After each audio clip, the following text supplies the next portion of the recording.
একবার এক গভীর জঙ্গলে একটি বিশাল সিংহ বসবাস করত। তার গর্জনে জঙ্গল কাঁপত, আর সব প্রাণী তাকে ভয় করত। একদিন সিংহটি বিশ্রাম নিচ্ছিল। এমন সময় একটি ছোট ইঁদুর তার পাশ দিয়ে দৌড়ে যাচ্ছিল।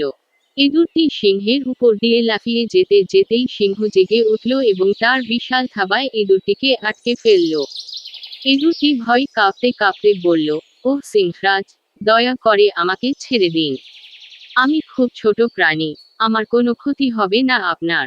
যদি কখনো আপনার বিপদ আসে, আমি আপনাকে সাহায্য করব। সিংহটি হেসে বলল, তুমি ছোট ইঁদুর, আমাকে সাহায্য করবে?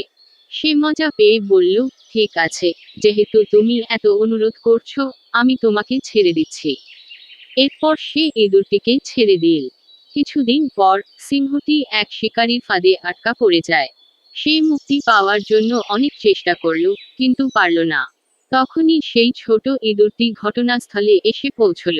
ইঁদুরটি বলল, ওহ সিংহরাজ, আমি আপনার সাহায্য করব। ইঁদুরটি তখনই ফাঁদের দড়ি কাটতে শুরু করলো। কিছুক্ষণ পরই সিংহটি ফাঁদ থেকে মুক্ত হয়ে গেল।